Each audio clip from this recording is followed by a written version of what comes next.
Hi, and thanks for logging on to the Daily DVAR Halacha. And here's a brand new halacha for you, and it is for Thursday, the 11th day of September. Here we go. Today's halacha is about a 13-year-old boy who wants to blow the shofar for the Shul. Or the Shul might feel that that 13-year-old boy is the best shofar blower around for that congregation, and they would like to have him do that because he's a man.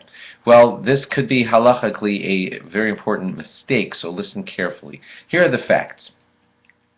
When a boy becomes a man, when a boy physically becomes a man, then it is true that he is allowed to do all the mitzvahs of the Torah. He's commanded in all the mitzvahs of the Torah, and therefore he could lead all the mitzvahs of the Torah for the congregation and things like that, etc. However, we don't really know for sure at 13 whether a boy has physically reached that state of manhood physically, and we don't really are not experts in being able to examine and knowing whether he's reached that state. And therefore what we do, the Gemara says, is we make an assumption that most boys have reached this state by age 13. We assume that all bar mitzvah boys or mitzvah-aged boys have reached this state, and therefore we allow them to do a lot of things. But here's the catch. Because it's only an assumption, we only allow the boys at that point to do mitzvos that we know are commanded to us rabbinically. So, for example, reading the Torah in the Shul, we let the bar mitzvah boy do that because he only has to be rabbinically declared a man in order to be able to fulfill that mitzvah for us. So we say to a boy at age 13, yeah, you can read the Torah for the Shul. You can go up there and be the chazan because we know that we have a rabbinical assumption that you're a man. So go ahead and be the chazan.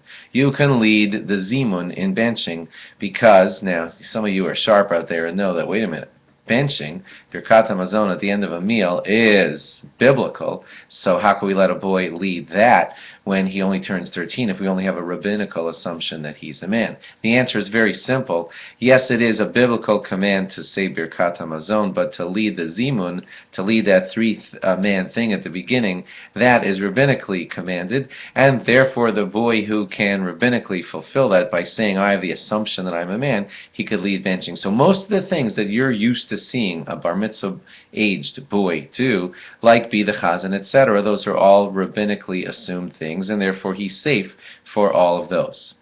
Now, blowing the shofar would be an example of where it would cross the line if we would ask that rabbinically assumed man to blow the shofar for the shul, because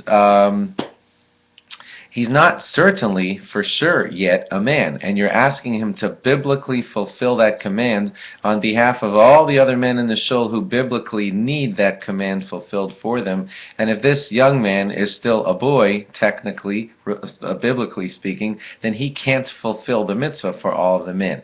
That's why we're telling you today to not put a 13-year-old boy right up there to be the shofar blower for the shul. Another example of this would be if you want this young bar mitzvah boy to write a pair of tefillin for somebody, he would have to be biblically in the category of putting on tefillin, and when he turns 13, he's only old enough to make the assumption that he could put on tefillin for himself, or he could maybe write tefillin for himself for that day. While we have the assumption if he's rabbinic, then he can rabbinically write tefillin for himself. But a boy can't write his tefillin at age 13 and use them when he's 17 because he might not have been a man when he wrote those tefillin. So whenever you run into a biblical command, like blowing the shofar, writing a pair of tefillin, etc., there we ask to have only someone who is certainly a man. And therefore, we're telling you in long form today, don't have a 13-year-old boy blow the shofar for the shul. Some of you are probably wondering, so when is he safe to blow the shofar for the shul? So different rabbis differ on the number on something like that. Some would say age 15-ish, some would say 17, some would say 18. You really have to speak to the shul rabbi to make this decision. Your rabbi might decide that that 14-year-old is good enough, but that's really something that should be decided in a more advanced look into the halachas of when we can be certain that the boy is really has physically reached the state of manhood. So in short, don't be so quick to have a 13-year-old boy blow the shofar for everybody. Wait until later when you're more certain that he's a man. Check with the rabbi about when exactly that should be. And that's today's halacha. Thanks for logging on. Log on again tomorrow for more. Bye-bye.